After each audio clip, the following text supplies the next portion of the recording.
Order, order. The clerk will now proceed to read the title of the private bill set down for today. Royal Albert Hall Bill, Lords, second reading. Second reading what day? Tuesday, the 3rd of June. Tuesday, the 3rd of June. Thank you. Right, we come to questions for the Chancellor of the Exchequer. Pippa Hayling. Question 1. Minister. Thank you, Mr. Speaker. The Prime Minister's plan for change sets out our ambitious but achievable target for clean power by 2030. We have already announced £300 million for offshore wind supply chains, in addition to the significant uplift for the Clean Industry Bonus Scheme. These measures support clean energy and growth in the UK's industrial heartlands, and further details will be set out at the spending review. Thank you, Mr. Speaker. Successive governments have failed to deliver a fair energy transition for workers and communities. We've seen the devastating closure of the Grangemouth oil refinery, and now we're seeing uncertainty around the gas storage facility off the East Coast. Just 7 out of 87 offshore oil and gas companies are planning to invest anything in renewable energy by 2030. Therefore, the government must be the ones in the driving seat to make sure that the same fate doesn't happen for our North Sea oil gas workers. What discussions has the Minister had with the Secretary of State for Energy Security and Net Zero on new financial support to create recruitment and retention pathways for workers moving into the clean energy pathways? Minister. Our skilled workforce in the oil and gas industry will be important for the continued role of oil and gas in the energy mix, but also for the transition to renewable and net zero energy, as the Honourable Lady has pointed out. That's why we've invested significant sums of money into carbon capture and storage, working with exactly those companies, and we'll set out further details for further support for the industry at the spending review in the coming months. You would say, mate. Mr. Speaker, I welcome the £200 million commitment to Grangemouth and clean energy through the National Wealth Fund, and I welcome her department's confirmation to me recently that this money will not be fettered exclusively to the Project Willow proposals. The need for investment is urgent, with jobs lost and the broader economic impacts impending. We need to move further and faster. What conversations are they having with Cabinet colleagues to encourage them to act on the Project Willow policy recommendations and deliver investment in Grangemouth? I thank my honourable friend, who's a champion for his constituency and for industry. As he's alluded to, the government's already made hundreds of millions of pounds available through the National Wealth Fund for the company in question. We're working to ensure a just transition, harbouring the skills of people in Scotland and across the country. We're in active discussions now as the spending review comes to an end, and we'll be able to present more detail to the House on the 11th of June. Shadow Minister James Weld. Thank you, Mr. Speaker. The Climate Change Committee says we'll need oil and gas until at least 2050, but rather than maximise North Sea production, the government is taxing it out of existence, and Harbour Energy has just announced hundreds of job losses as a result of the Chancellor's 78% windfall tax. Instead of costly transition imports, will ministers use the spending review to think again and focus on an energy policy to deliver cheaper and cleaner energy that's affordable for consumers and for businesses? Minister. I welcome the honourable gentleman's encouragement. That's why we're investing in homegrown secure energy, including in renewables, nuclear and other forms of energy. And in yesterday's UK-EU trade deal, which I'm sure the Shadow Minister would like to welcome, we've enhanced our arrangements with the European Union on electricity trading to be able to export energy we produce in the UK to the European Union, and to be able to do so vice versa. This is ensuring energy security, good jobs and good businesses in the energy sector for decades to come. Question number 2, Mr. Speaker. Minister. Thank you, Mr. Speaker. Lifetime mortgages have been regulated by the FCA since 2004. These rules provide robust consumer protections, including requiring lenders to engage and provide tailored support to all of their customers. Thank you, Mr. Speaker. One of my constituents, a 96-year-old man, took out what he thought was a £15,000 loan in 1990. It was actually an interest roll-up lifetime mortgage. Despite paying £40,000 over the years, he now owes over £52,000 due to compounding interest. He has been denied redress by the Financial Ombudsman due to time limits, and my team has also contacted the FCA and the lender without success. My constituent is now left to deal with the consequences. Will the Minister meet with me to discuss this case and how other people have been missold these products and how we can better support them? Minister. I'm really sorry to hear about the circumstances the honourable member's constituent is facing, and I'd be happy to meet with her to discuss the issue further. I'd just like to add, Mr Speaker, lifetime mortgages are complex financial products, and I would suggest that anyone considering equity release should seek independent financial advice to help make sure that those products are suitable for their needs. Al Pinkerton. Thank you, Mr Speaker. An increasing number of pensioners are reaching the end of their mortgages with outstanding borrowing and find themselves unable to meet later life lending criteria.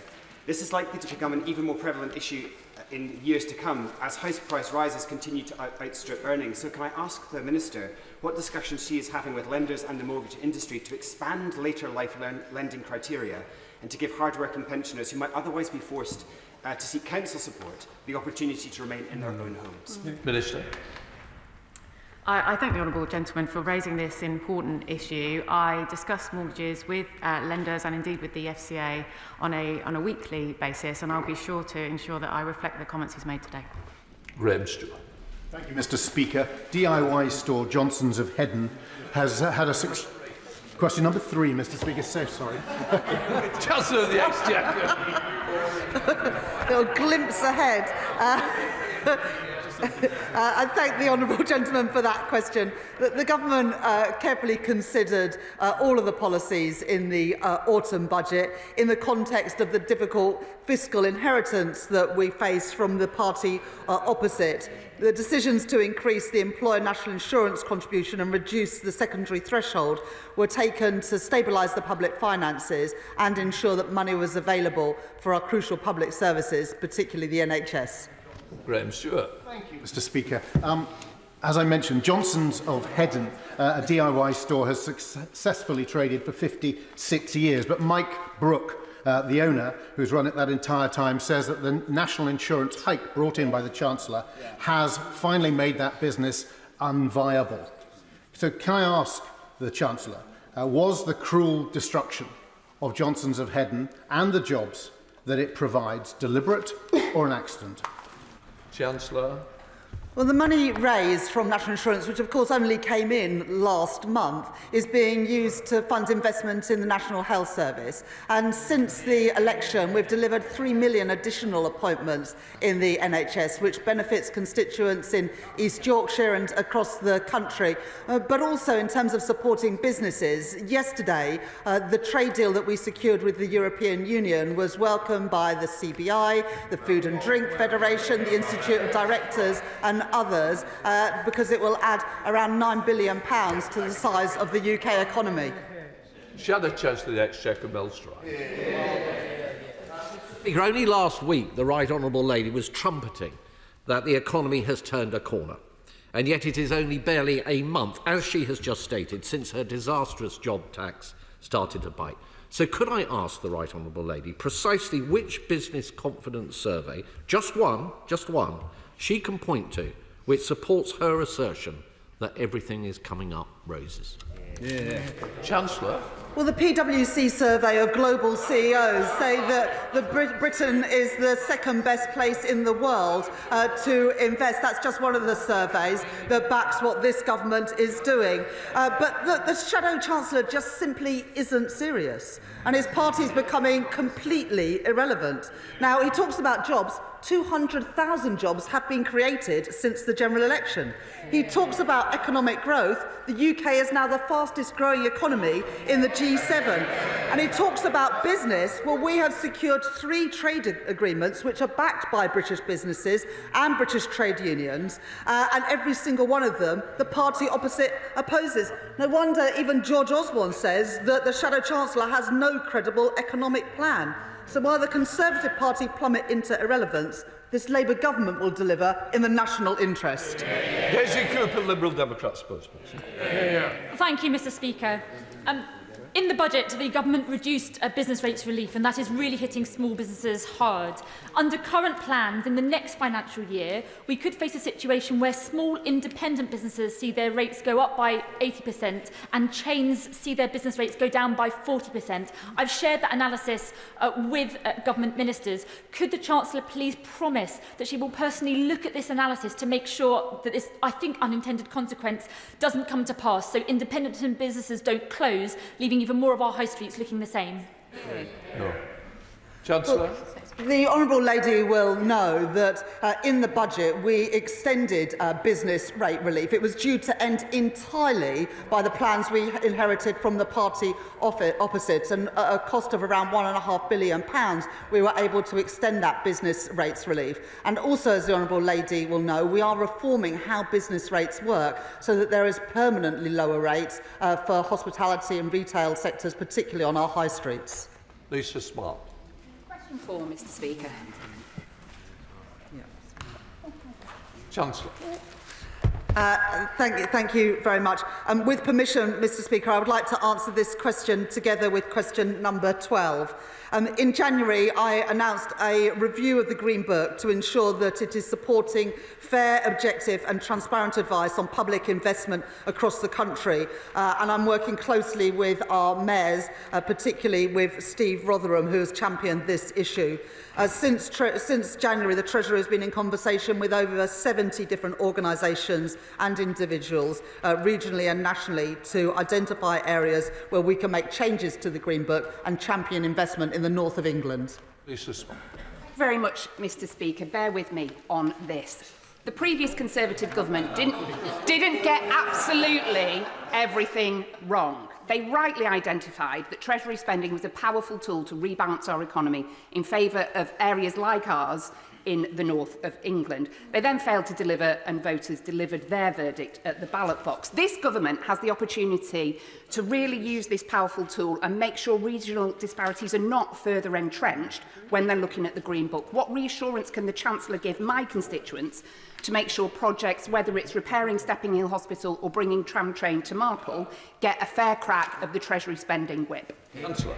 I totally agree with the honourable lady. The plans that we inherited from the party opposite saw capital spending decline as a share of GDP. Totally the wrong decision if we want to grow the economy and improve prospects in towns and cities right across the north of England. We're putting £113 billion more over the course of this Parliament into capital spending so we can build the road and rail infrastructure, the energy infrastructure, the digital infrastructure and the housing that our country desperately needs. And under our reforms to the Green Book, we will make sure that we get more investment to the places that need it, including towns and cities in the north of England.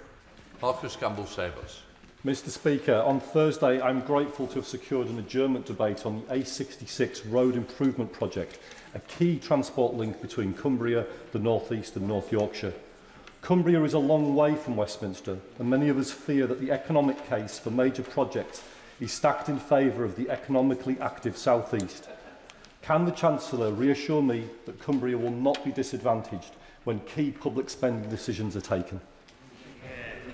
Chancellor. I thank my honourable friend for that question, and he's a staunch defender of his constituency and also of his region. We'll be making decisions at the spending review, which we'll publish on the 11th of June. But as a proud Northern MP myself, I'm absolutely determined that the North gets its fair share of investment. Jessica Toole. Question number 5, Mr. Speaker. Start. Thank you, Mr. Speaker. With permission, I would like to answer this question together with question number 7. The nighttime economy and the hospitality sector more widely is the beating heart of our cultural life, bringing to life the places we all call home. That's why this government has cut draft duty and introduced a fairer permanent business rates system. We all want our pubs, clubs and restaurants to thrive. Jessica Toole. Thank you, Mr. Speaker. Last month I met representatives of Bournemouth Town Centre's nighttime economy at one of the newest additions to our High Street Barbara's Beer House. This sector is incredibly resilient, but is grappling with a number of challenges like changing consumer behaviour and rising costs. And one of the issues common across our hospitality and retail sector is that of prohibitively high business rates. So can the Minister update us on the progress we're making towards business rates reform and tell us how this will give the nighttime economy the security they need to be prosperous? Minister. I completely recognise the point the Honourable Lady is making. Last autumn, alongside announcing immediate support for retail, hospitality and leisure properties, the Government published a discussion paper setting out our priorities for wider reform. And I know the Exchequer Secretary has met with a wide range of businesses on this subject. We are delivering permanently lower business rates for these sectors, and we will announce further policy details at the budget in the autumn. Thank you, Mr. Speaker. The Kurzel in Southend, the site of the first theme park in Europe, and the Freight House in Rochford were once iconic venues in my community. Now, central to Southend and Rochford's nighttime economy, over the last 14 years, venues have been forced to close and heritage buildings have been left empty. So, what steps is the Minister taking, along with Cabinet colleagues, to protect the iconic heritage and cultural venues which are the backbone of our evening and local economies? Minister. Thank you, Mr. Speaker. I've missed out on the particular historical gems that the Honourable Member mentions, but my daughter is a big fan of Southend, so I obviously agree wholeheartedly with them. And because we agree with the Honourable Member, that is why last December this Government announced the largest round of the Community Ownership Fund, awarding £36 million to 85 projects right across the UK. In fact, I agree with the Honourable Member so much that my own office is in the rejuvenated Albert Hall in Swansea, which has previous incarnations as a cinema and a bingo venue and a music venue, but behaviour in that building is much better these days. Mr. Speaker, just a few weeks ago I held a round table in my constituency with UK hospitality and other hospitality businesses, hotels, nighttime economy businesses, pubs. It was just after the first national insurance rise payment, which means that those businesses have been devastated and are having fewer jobs, fewer apprentices and less investment. What they're worried about as they look to the future is whether the Chancellor will be raising taxes again in the coming months. So can the Minister assure my businesses that the Chancellor won't be coming back for more? Minister. Well, what the Secretary is doing is welcoming the trade deals done by this Government yesterday. What they're worried about is a Conservative Party that can't bring itself to welcome a single trade deal with any country round the world. The party of Robert Peel has turned its back on the entire world. Alison Bennett. Thank you, Mr. Speaker. The Hop Tub in Hurstpierpoint, the Hop Sun in Haywards Heath and the Brickworks in Burgess Hill are three fantastic microbreweries serving constituents in mid-Sussex. Given the pressures of national insurance and the challenges of business rates, what is the Treasury doing to support these innovative businesses? Minister. Thank you, Mr. Speaker. And I think everybody in this House enjoys the proliferation of microbreweries right around this country, and that's why this Government is supporting draft beer and cider by knocking 1p off the price of a pint at the budget last year, because it is important that we support not only our pubs but the brewers that produce the content that's sold in them. Thank you, Mr. Speaker. Sasha Lord, Labour's former nighttime economy advisor, says that it's tougher for the hospitality industry today than it was even during the pandemic. But the Chancellor is ignoring his advice and pushing ahead with a cocktail of costs which the Nighttime Association has called a death sentence for our pubs, our bars and our clubs. Can the Minister and the Chancellor not see that the future of the industry is fatally undermined by that anti-growth taxation? Minister. Well, what's anti-growth is the party opposite that sat over 15 long years of decline, completely unprecedented economic stagnation. Our job is to support the hospitality and leisure centre more generally. That's why we're reducing red tape through the cross-government licensing task force. It's why we're permanently cutting business rates, moving away from the year-by-year chaotic system put in place by the party opposite. And it's why we're engaging all the time with the Hospitality Sector Council. Question number 6, Mr. Speaker. Chancellor. Thank you, Mr. Speaker. The trade deal that we have secured with India adds around £5 billion to the UK economy. And the way that social security contributions work is that if somebody who works for an Indian business is posted to the UK, or indeed someone from a UK business is posted to India, they won't be paying two lots of social security contributions. So if you're paying into the Indian Provident Fund in India, you won't be paying national insurance insurance contributions here. And if you're paying national insurance contributions here, you wouldn't be paying into the Indian Provident Fund. On top of this, to come to the UK to work from India, you'll need to pay just over £3,000 in the NHS surcharge to be able to access those services, and £769 in visa fees, contributing to the UK Exchequer. Thank you, Mr. Speaker. I note that the Chancellor didn't actually address the point of the cost to the Exchequer of the Double Contributions Convention, which this government has agreed with India. Under that convention, Indian workers sent here by their employers on intra-company transfers cost more in taxes than British workers. But with this deal, this flips. And these Indian workers will be taxed less and cost less to employ than British rivals for doing the same jobs. This will not only cost the Treasury lost revenue, which she didn't admit just now, but displace British workers, suppress wages and increase immigration. So will the Chancellor commit now to monitoring the effects of this agreement, and if the data shows any of these things happening, promise to scrap this charter for immigration with India? Well, this deal is worth £5 billion to the UK economy, and it also benefits British workers being posted by their company to work in India. And the party opposite are now in an absurd situation where they oppose the US deal, they oppose the India deal, and they oppose the deal with the EU. The party opposite are simply not serious. And when it comes to the India deal, it reduces tariffs on Scotch whisky by more than half, bringing more good jobs, paying decent wages to the UK, and the party opposite seem to be against that. Chris MacDonald. Thank you, Mr. Speaker.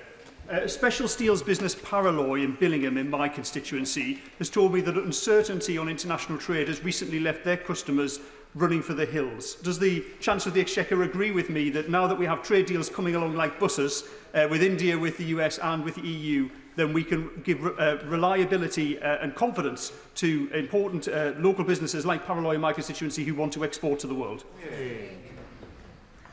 The steel sector is one of the sectors that particularly benefits from the trade deals that this government have secured, freeing ourselves of tariffs on steel going into the US, and indeed the deal that was secured with the EU yesterday means that we avoid tariffs on steel being sold into European markets, as well as now being exempt from the European CBAM scheme.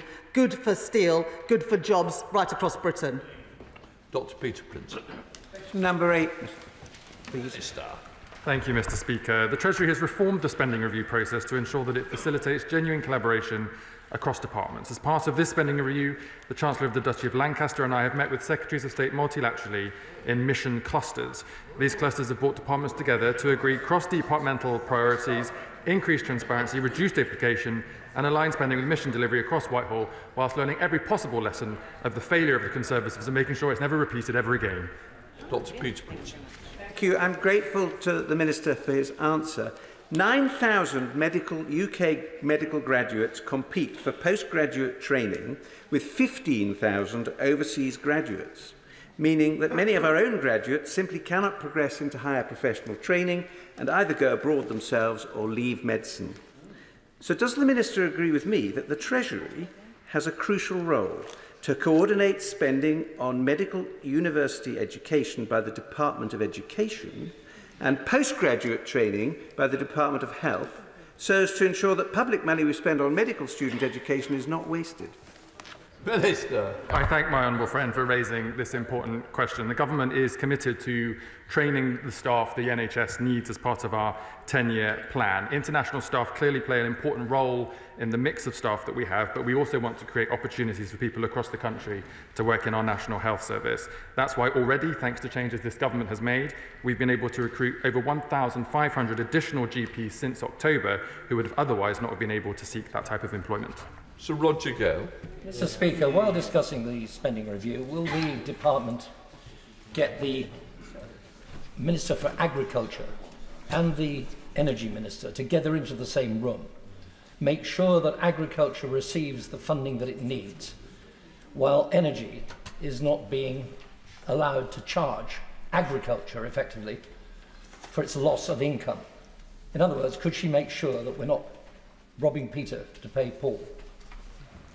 Minister.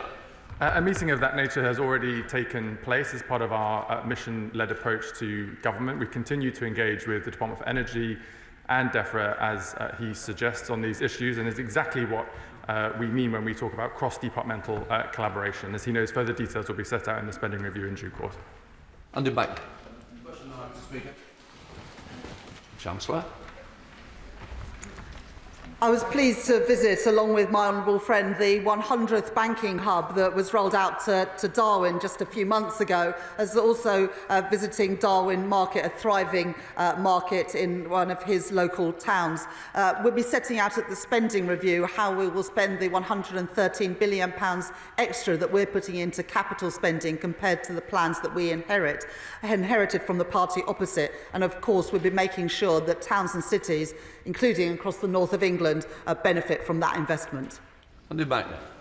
Thank you for that answer. And the government's commitment to the north is absolutely clear, and we very much enjoyed the visit to Darwin Market. But at the same time, history tells us that small towns, like those that make up Rosendale and Darwin, can far too easily get left behind and not feel the benefits from major infrastructure investment. Yet those are the very communities that need to see and feel change the most. So would the Chancellor agree with me that as we implement our investment and growth strategy and deliver the review of the Green Book, that we must put our left-behind communities first? That as part of every major investment decision, we should ask the question, what does this do for our most deprived and left-behind neighbourhoods? And only through targeting investment where it's needed most can we ensure that every community feels the benefit the growth this government will bring. Chancellor. Well, I thank my honourable friend for that question. He's a proud champion of the towns and villages of Rosendale and Darwin. We will absolutely make sure that we use our Green Book review to properly assess the benefit of all investments that this government makes. But on top of that capital investment, of course, the people of Rosendale and Darwin are benefiting from the reductions in NHS waiting lists, the 3 million additional appointments we've delivered, and also the increase in the national living wage, which will make working people in Rosendale and Darwin and across the country better off. Tim Farron. Mr Speaker, the towns and villages of the lakes and the dales in Cumbria are proud to host 20 million visitors every single year. We're the biggest visitor destination outside of London and the UK, and yet we get almost no support whatsoever for the highways, other infrastructure, health, police force costs that are incurred by those visitors. Will she look at funding allocations to make sure those services that support the people and the visitors of the Lake District are properly funded? Chancellor. Well, the Green Book reforms will make sure that we properly assess the benefits of investments in different parts of the UK. But of course, the people of Cumbria and the Lakes will benefit from the record investment in the NHS, the rollout of nurseries and free breakfast clubs at primary schools, as well as the increase in the national living wage, which many workers in sectors like hospitality and retail in his constituency will benefit directly from. Paul Foster. Thank you, Mr Speaker. One way for the officials to start focusing more on northern towns would be perhaps to move the Treasury up north. And after experiencing our rail networks and our infrastructure, they may very quickly invest more money. Are there any plans to move any Treasury departments to the north? Number 11 Market Street, Chorley. Come on. This government have committed to increasing the proportion of civil servants who work in the north of England, but we already have a hub which we are expanding in Darlington, where 8 government departments work, including officials from the Treasury. So at the Treasury, we are very much mindful of the importance of investing right across the north of England, in Darlington, Leeds, Cumbria, Rosendale and Darwin, and many other constituencies beside. Martin Vickers. Thank you, Mr Speaker. The prosperity of northern towns is very much dependent on good transport connections. So could the Chancellor ensure that national highways are adequately funded so that they could improve the access to the port and town of Immingham by improvements to the A180, and also ensure that the Department of Transport have got adequate funds to ensure the very modest amount they need to fund an extension of the King's Cross to Lincoln train service through to Grimsby and Cleethorpes? Chancellor.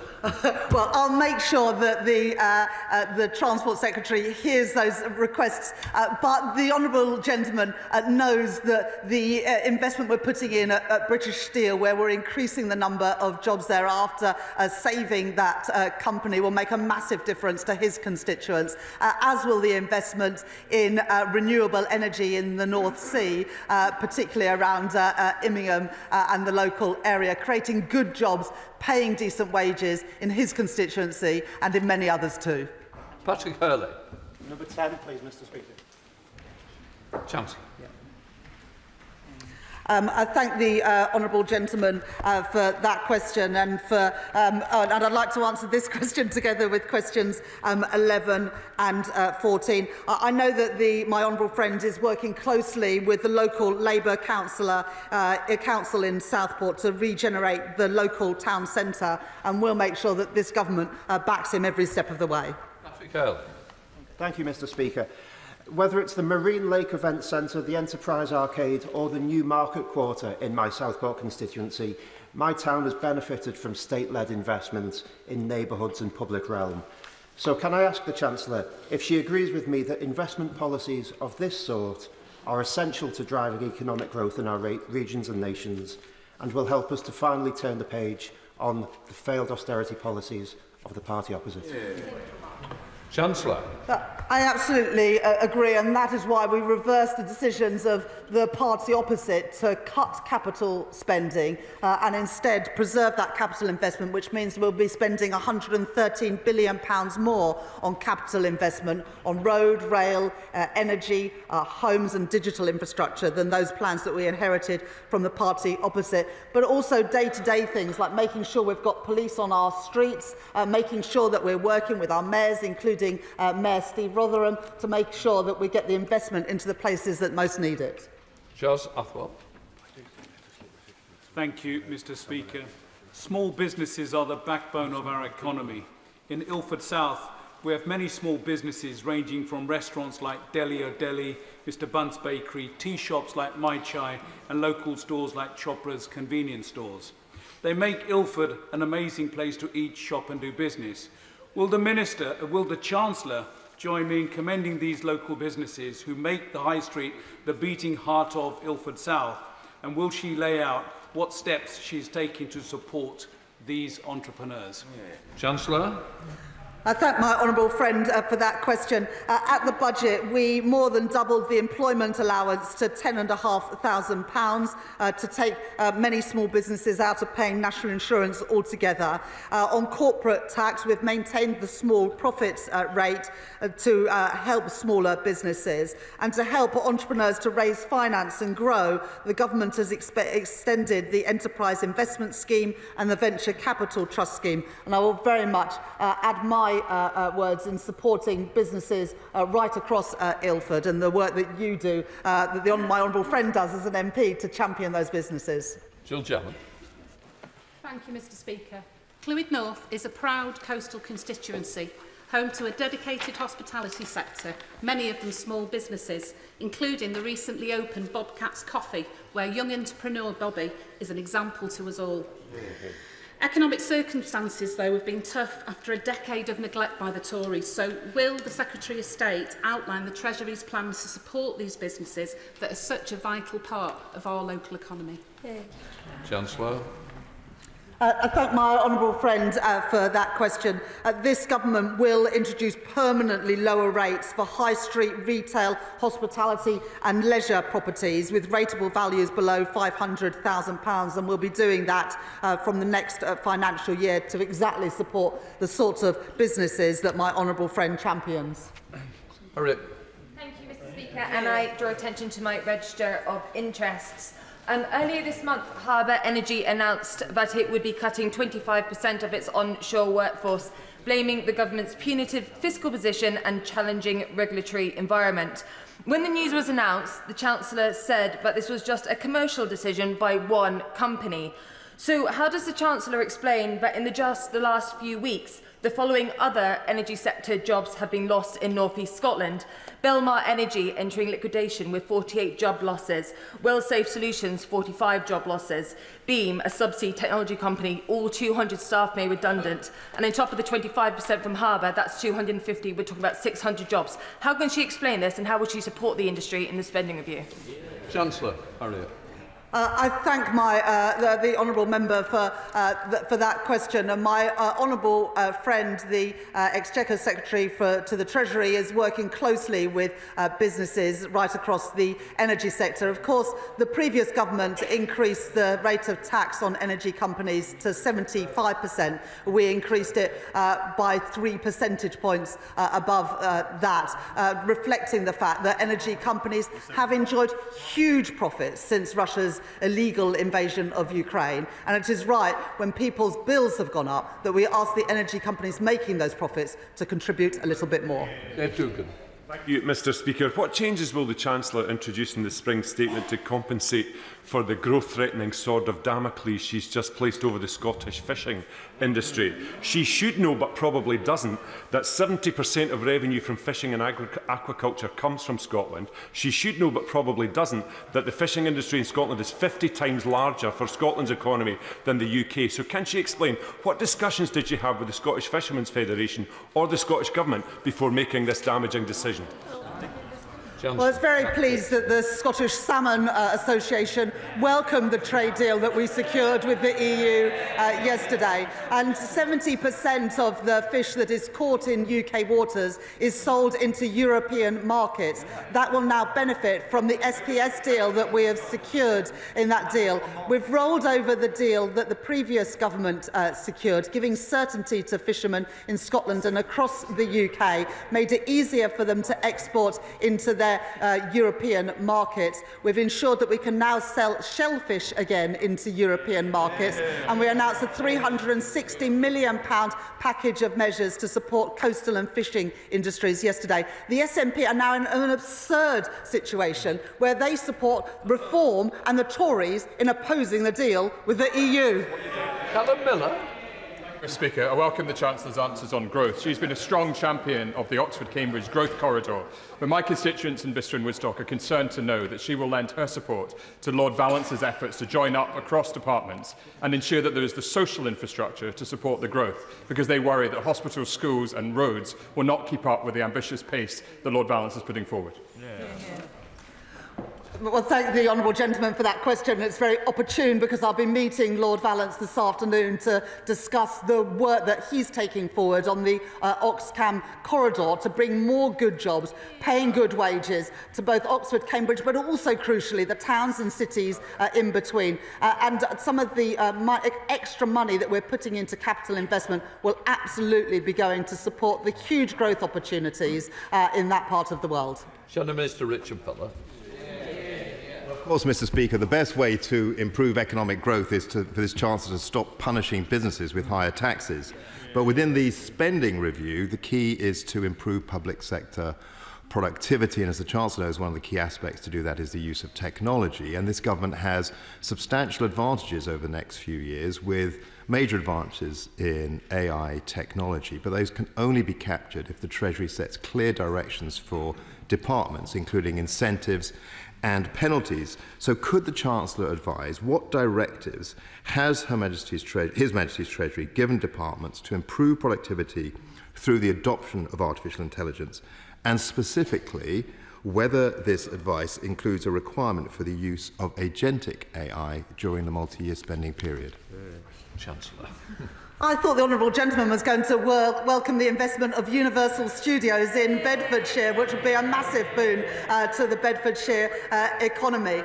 In terms of supporting AI adoption, we're doing two key things. First of all, supporting that sector investing in the UK. And of course, the deal we secured with the US will help bring more investment into the digital sector in the UK, but also, crucially, improving productivity of our public services. And the honourable gentleman will see more about that when we publish the spending review on the 11th of June. But we are absolutely determined to boost productivity in the public sector after the mess it was left in by the party opposite. Era Wilson.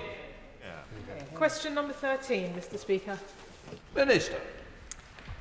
Mr Speaker, the Government is committed to keeping taxes for working people as low as possible. The personal allowance means those earning below £12,570 pay no tax, and at our first budget we decided not to extend the freeze of personal tax thresholds, which was implemented by the previous Government. Era Wilson. Thank you, Mr Speaker. I thank the Minister for his response, but could I ask him what short and long-term assessment ministers have made of the cost to the taxpayer of the deep cuts in grants for therapy for some of the most vulnerable and traumatised children in our country through the Adoption and Special Guardianship Support Fund, given the Treasury's intransigence in putting more money into a fund to meet rising demand. It's likely that adoption and kinship care placements will fail, resulting in more children in the care system in the short term, and in the long term, sadly, we know care experienced children are 4 times more likely to end up with a criminal conviction. There is a moral and an economic case to support this fund properly. The Ministers. Mr Speaker, in relation to making sure that adoptive parents are able to build a strong family unit with their adopted children, I obviously recognise very much the importance of that as a constituency MP as well as a Minister. But if I can take a broader point here about investment in public services, of course the only reason why we're able to invest in public services is because of difficult decisions we've taken around taxation, and the problem with her party and the parties opposite is they're happy to support the extra funding for public spending but not the tax rises necessary to pay for it.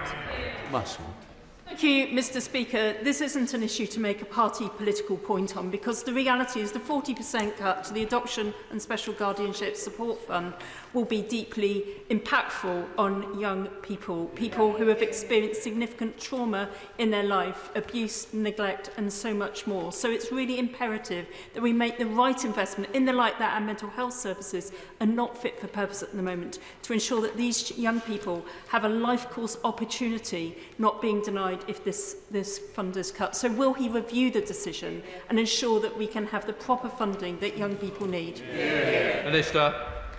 Well, Mr Speaker, as my honourable friend will know, spending decisions are for the Chief Secretary of the Treasury to discuss with departments. And I'd make the general point to her, though, that investment in, for instance, mental health, which she mentioned in her remarks just there, is again only possible because of the decisions we've taken around taxation to make sure we can support public spending in our health service, in mental health services and support for young people.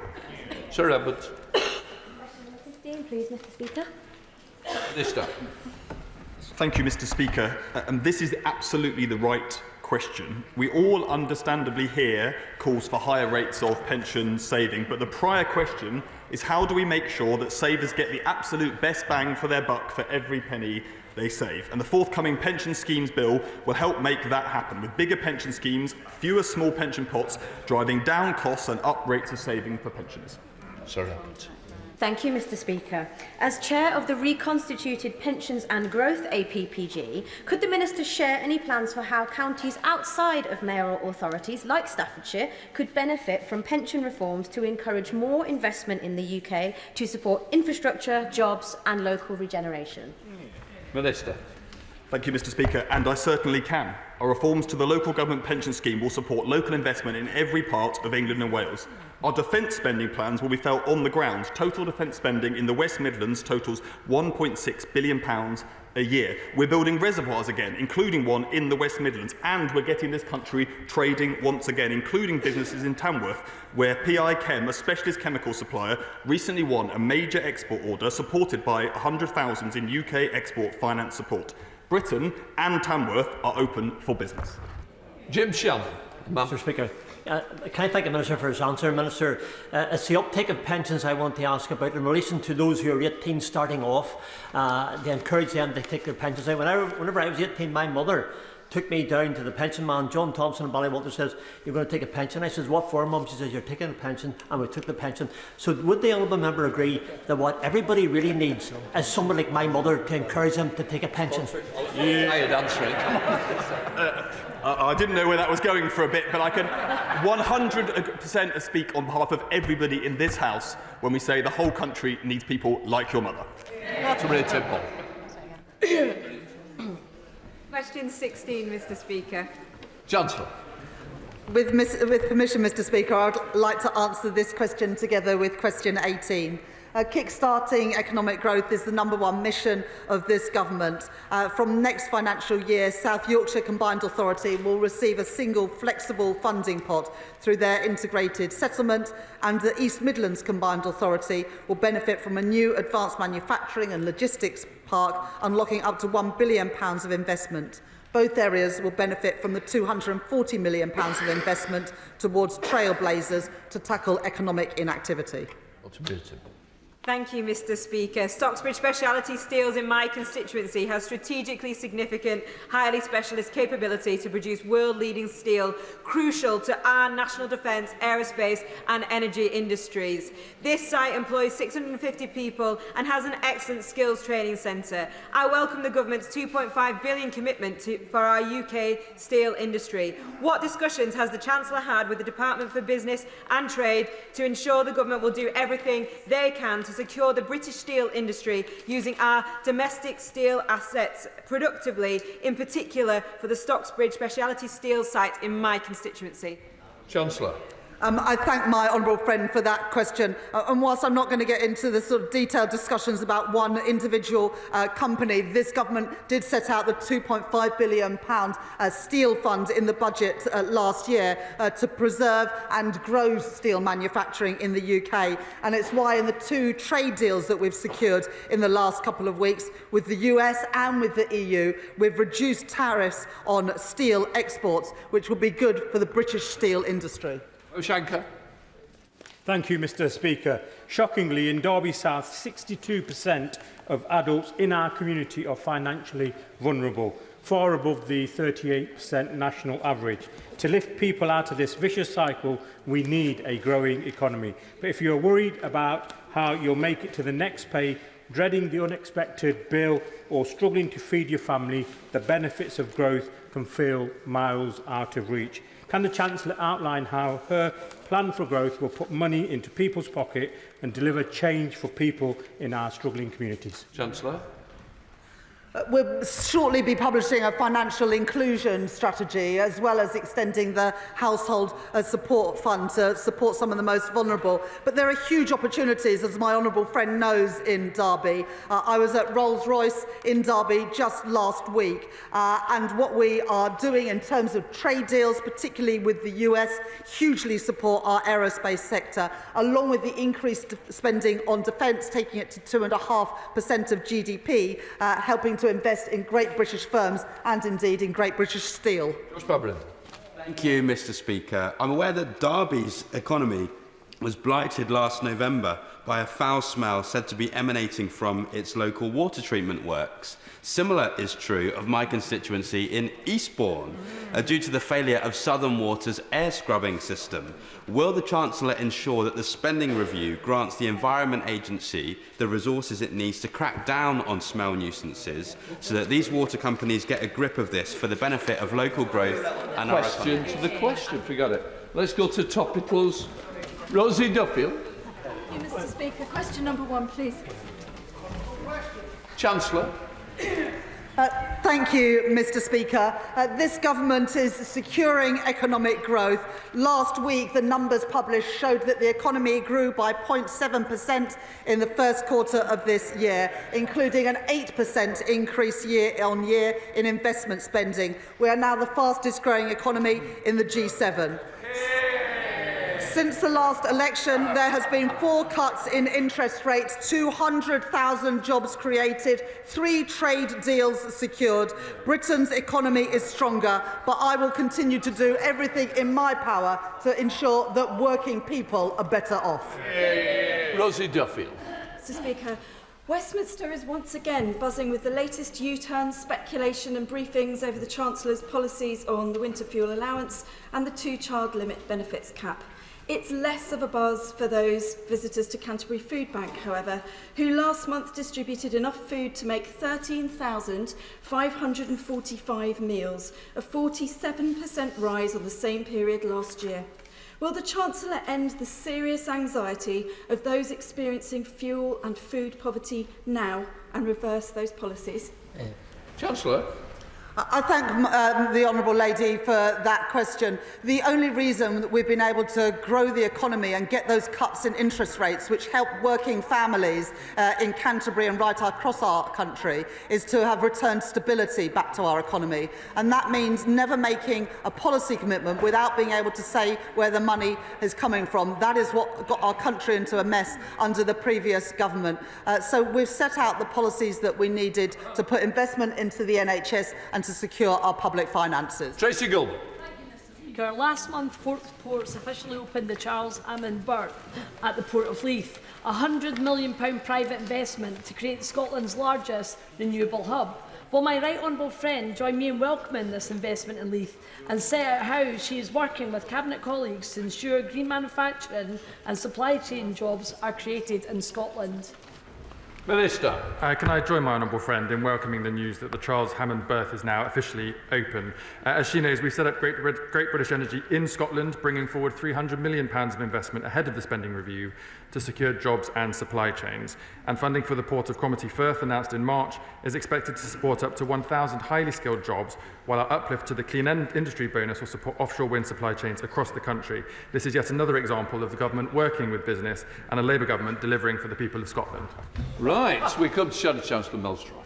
Mr. Speaker, can the Chancellor explain what the Economic Secretary meant last week when she said that there will be, and I quote, no tax rises on individuals at the autumn budget?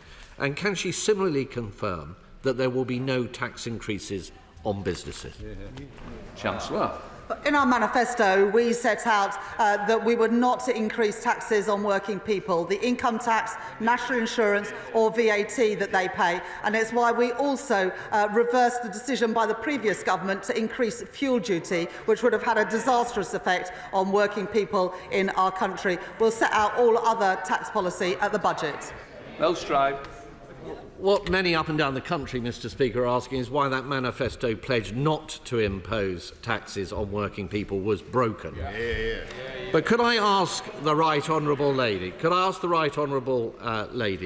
last week the Pensions Minister confirmed to the House that the government will never interfere with the fiduciary duty of pension trustees to get the best return for their members.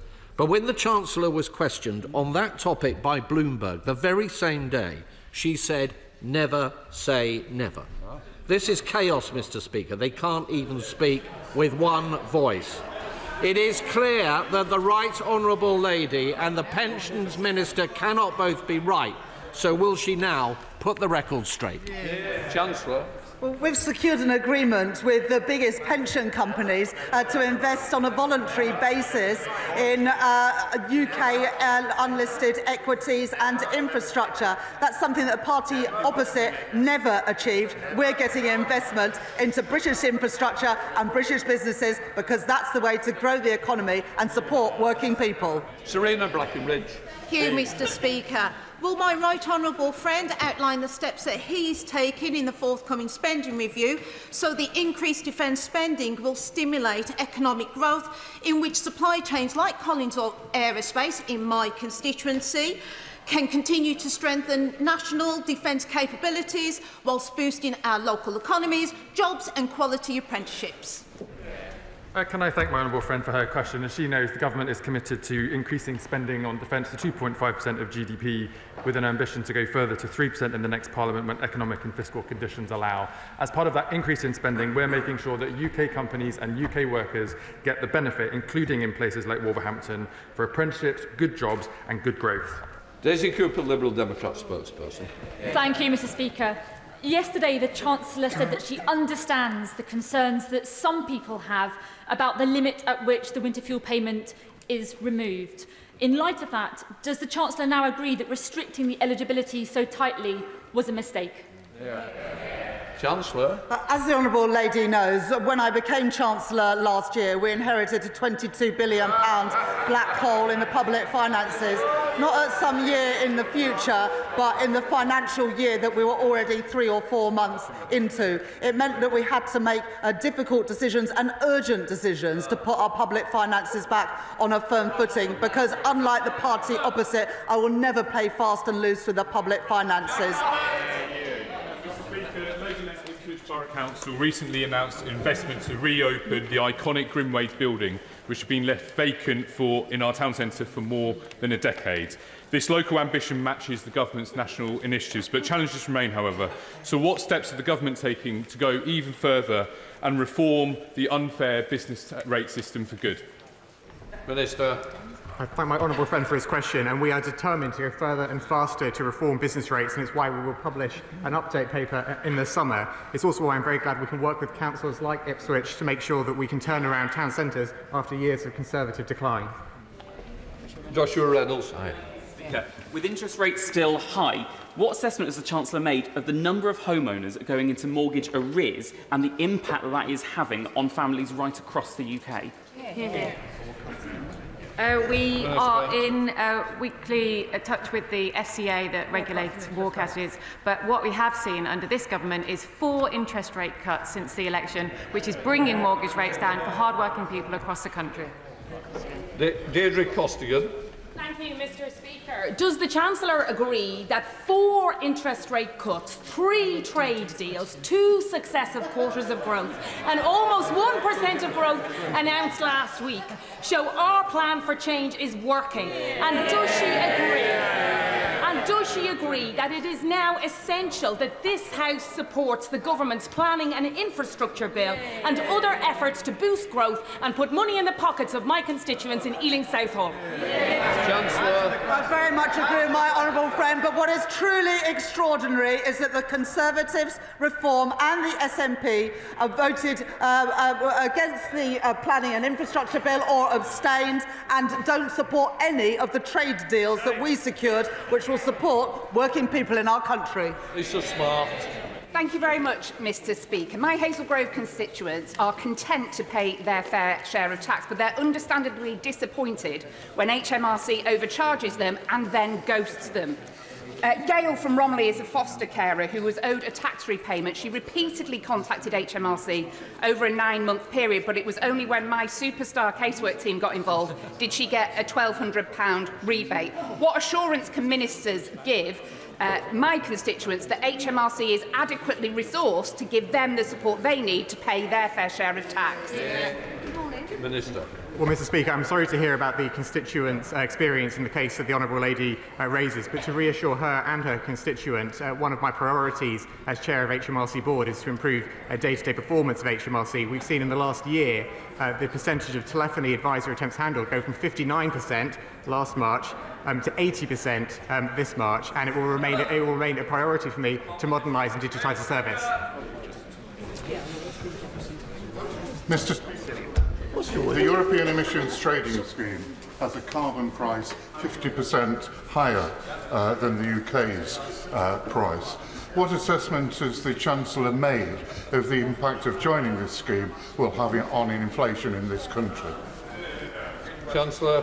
Well, as my honourable friend knows, sometimes the UK carbon price has been higher, but sometimes it's been lower than the carbon price in the EU. But what this deal will ensure is a bigger market, which on average brings prices down. We're confident that the deal secured yesterday will bring more good jobs and will bring down bills for consumers. Minister. Mr. Speaker, Scottish councils now have the power to introduce a tourism levy. This has gone down extremely badly with the hospitality sector, and in particular, they fear a tax on a tax. A tax would be VAT. Could I ask the government to look at zero rating this in the event that a tourism levy is introduced? Chancellor. Well, I want to welcome tourists to Great Britain and Northern Ireland, and that's why we are securing trade deals with countries around the world, showing that we as a country are open for business. In the end, it's up to the Scottish Government about what additional taxes they introduce, but as with income tax, you can always see that the SNP never take the side of ordinary working people. Mayor.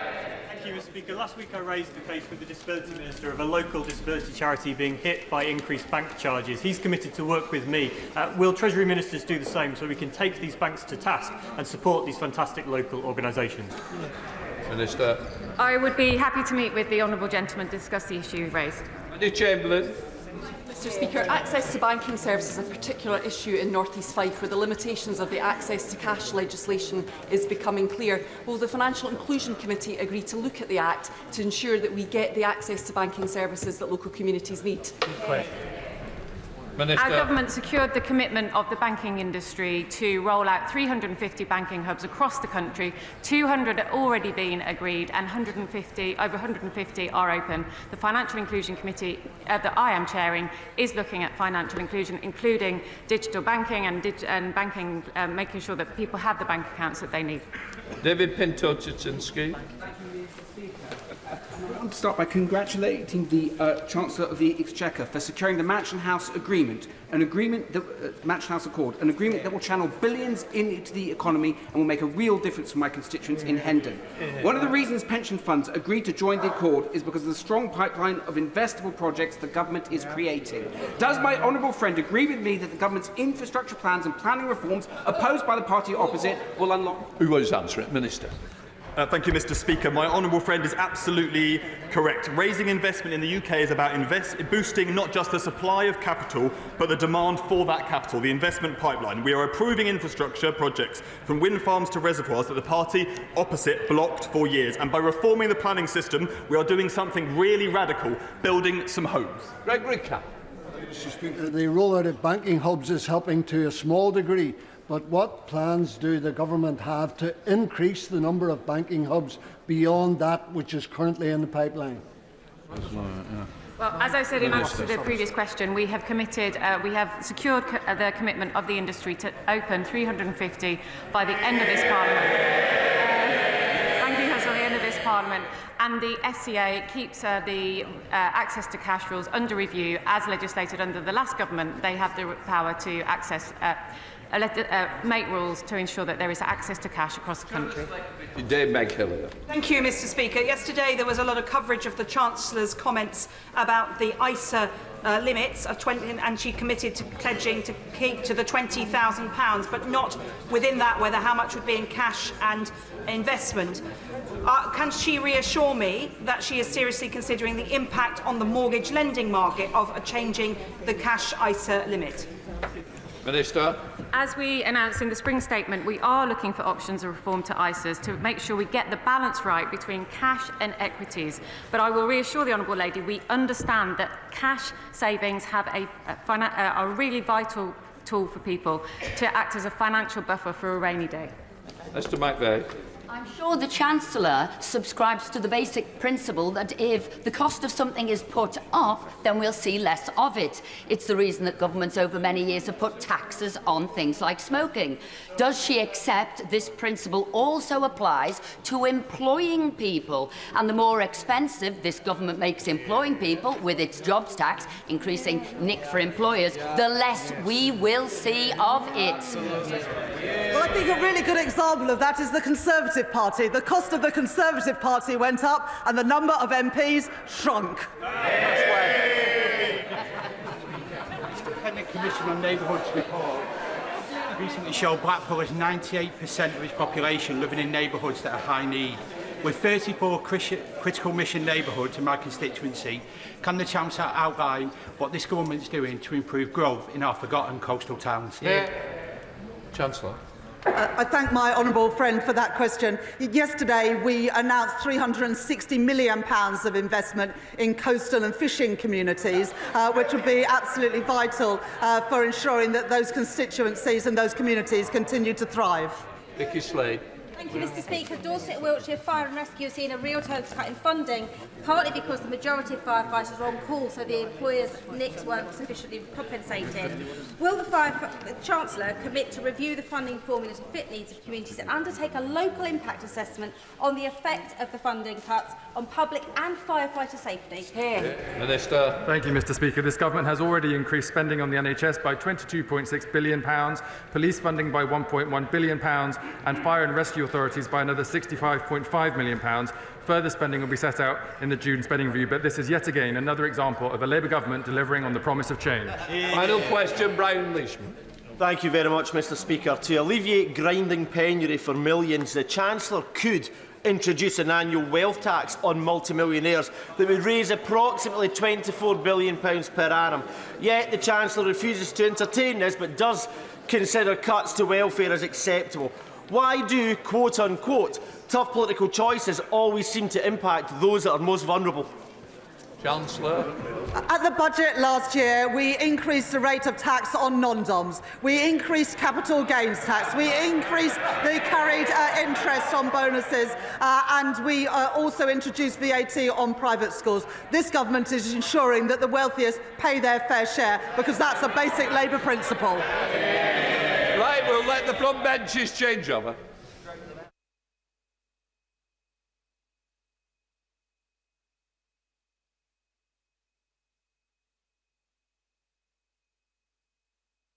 Now come to the statement from the Prime Minister, EU trade oral statement. Keir Starmer, sir. Thank you, Mr. Speaker. With permission, I'd like to update the House on the 3 recent trade deals we've struck.